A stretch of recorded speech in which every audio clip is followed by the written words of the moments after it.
Chào các bạn. Chào mừng các bạn đã quay trở lại với kênh Nhịp sống nước Nga DT. Chúc các bạn một ngày vui vẻ. Các bạn thân mến, nói đến bán đảo Crimea thì nhiều người đã biết.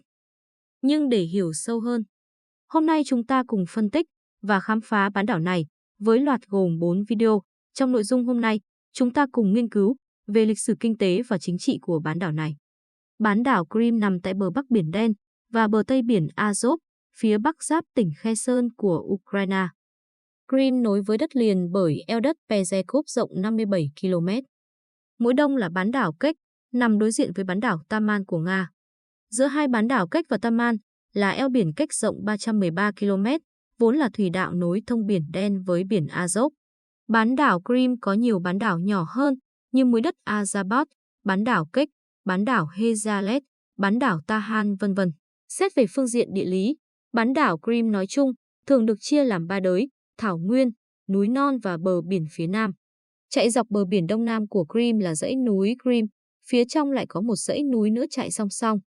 75% phần diện tích còn lại của Crimea là các thảo nguyên nửa khô hạn, có địa hình dốc thoải, từ chân dãy núi Crimea xuống hướng Tây Bắc. Thác nước Uchansu, ở sườn nam của dãy Crimea, là thác nước cao nhất.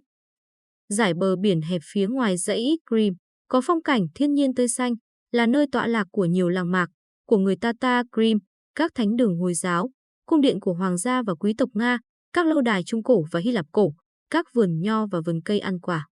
Phần lớn Crimea có khí hậu ôn đới lục địa, riêng vùng bờ biển Đông Nam có khí hậu cận nhiệt đới.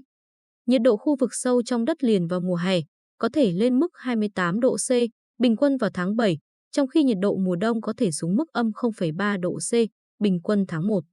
Riêng nhiệt độ của bờ biển phía Nam vào mùa đông thì có phần cao hơn 4 độ C, bình quân tháng 1. Crimea ít mưa, trung bình mỗi năm chỉ mưa 400 mm.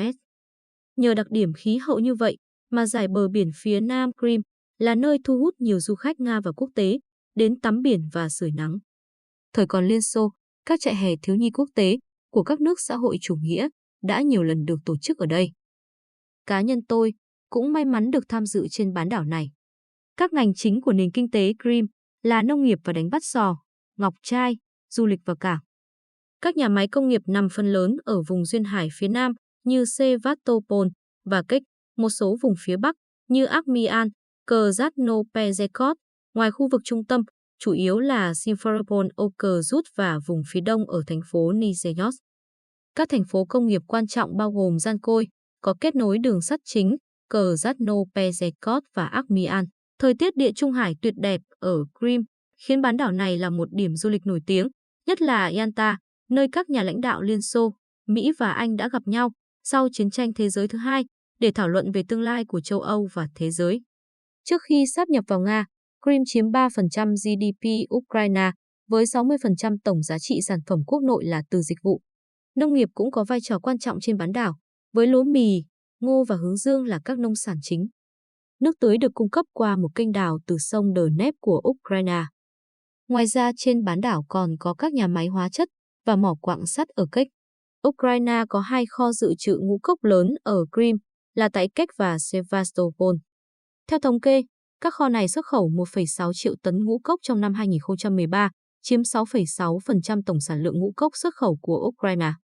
Ở bờ biển phía Nam Crimea là thành phố cảng Sevastopol, cảng nhà của hạm đội Biển Đen Nga, với hàng nghìn quân Nga đồn trú. Sevastopol sẽ mở thêm đường cho Nga ra Địa Trung Hải. Sau khi Nga sáp nhập Crimea vào đầu năm 2014 và các lệnh trừng phạt liên tiếp nhắm vào Crimea, ngành du lịch đã chịu tổn thất lớn trong 2 năm.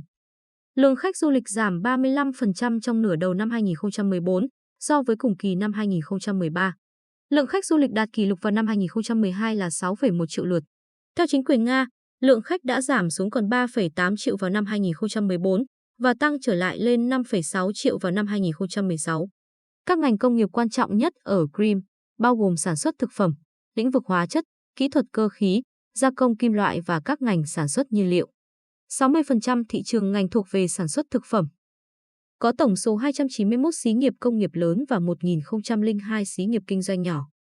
Lãnh thổ Crimea là nơi giao tranh của nhiều sắc tộc từ thời xa xưa, cũng đã từng bị chiếm đóng của nhiều triều đại đế quốc như Kimmeji, Hy Lạp, Scythia, quốc gia Rus, Đế quốc Đông La Mã của người Hy Lạp, Kim Chướng Hãn Quốc của người Tatar và người Mông Cổ đều từng có thời gian kiểm soát Crimea. Vào thế kỷ 13, Cộng hòa Veneria và Cộng hòa Genova kiểm soát một phần Crimea. Nối tiếp chúng là Hãn Quốc Crimea và Đế quốc Ottoman vào thế kỷ 15, 18 và Đế quốc Nga vào thế kỷ 18, 20. Thời thuộc Liên Xô, Crimea ban đầu là một phần của Cộng hòa xã hội chủ nghĩa Xô Viết Liên bang Nga. Ngày 19 tháng 2 năm 1954, Đoàn Chủ tịch Xô Viết tối cao của Liên Xô ban hành sắc lệnh cắt tỉnh Crimea chuyển cho Cộng hòa xã hội chủ nghĩa Xô Viết Ukraine. Việc chuyển giao này được miêu tả là một món quà kỷ niệm cột mốc 300 năm Ukraine trở thành một phần của đế quốc Nga. Cho đến nay, đa số người dân Nga đều cho rằng đây là một quyết định tồi tệ nhất trong lịch sử Liên bang Xô Viết. Trước đây, Cộng hòa tự trị Crimea chiếm phần lớn bán đảo, một vùng nhỏ ở phía tây nam là thành phố Sevastopol, với địa vị pháp lý đặc biệt ở Ukraine, còn một vùng ở phía bắc mũi đất Azovstal của bán đảo là thuộc tỉnh Kherson, Ukraine. Mũi đất Azovstal nằm phía đông bắc Crimea, chia tách hệ thống vùng đầm phá cạn ngập mặn Sivat với biển Azov.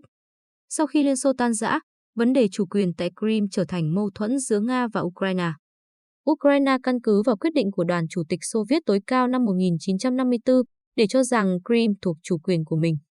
Phía Nga thì lập luận rằng Crimea đã thuộc về Nga từ thế kỷ 18, chỉ tách khỏi Nga từ năm 1954, do nhà nước Liên Xô đã tan rã, nên Nga không có nghĩa vụ phải chấp nhận việc cắt Crimea cho Ukraine.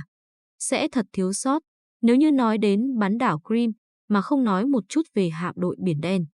Hạm đội Biển Đen ra đời năm 1783 bởi Piotr Đại Đế. Trải qua hàng trăm năm phát triển, đến thời Xô Viết nó đã phát triển lớn mạnh. Khi Liên Xô tan rã, cả Nga và Ukraine đã qua nhiều năm tranh cãi về phân chia khối tài sản trị giá hơn 80 tỷ đô la Mỹ này. Cho đến năm 1997, hai bên nhất trí phương thức phân chia hạm đội và Ukraine chấp thuận cho Hải quân Nga thuê căn cứ ở Sevastopol.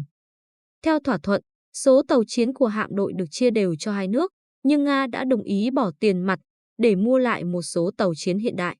Vì vậy trên thực tế, Nga có được 3/4 số tàu của hạm đội, trong khi Ukraine có một nửa cơ sở vật chất.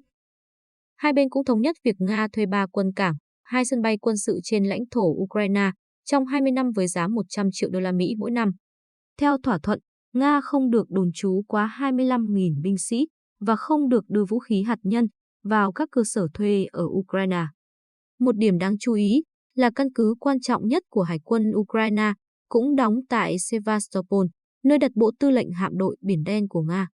Từ những năm 2010 đến năm 2014, Ukraine đã từng nhiều lần đánh tiếng, muốn lấy lại hải cảng, không cho Nga thuê nữa, thế vào đó sẽ là hạm đội 6 của NATO. Nga rất đau đầu nhưng chưa biết làm thế nào. Thì may mắn đã đến, Nga nhận được tin tình báo rằng Mỹ và phương Tây sẽ tổ chức Maidan lật đổ Tổng thống Yanukovych. Lừa nước đẩy thuyền, Tổng thống Nga Putin đã cho quân giải cứu cho Tổng thống đương nhiệm của Ukraine là Yanukovych, đồng thời bố trí lực lượng, kết hợp người dân trên bán đảo, vô hiệu hóa các lực lượng vũ trang Ukraine. Đầu năm 2014, sau vụ khủng hoảng Crimea và trưng cầu dân Ý Crimea, người dân Cộng hòa tự trị Crimea và thành phố Sevastopol đã đi bỏ phiếu để quyết định về vấn đề chủ quyền tại vùng này. 95,5% phiếu bầu đồng ý thống nhất Crimea vào nước Nga, 3,5% lựa chọn Crimea là một phần của Ukraine và 1% số phiếu không hợp lệ. Theo kết quả này, Cộng hòa tự trị Crimea tuyên bố ly khai khỏi Ukraine và sáp nhập vào Nga, được Duma Nga đồng ý.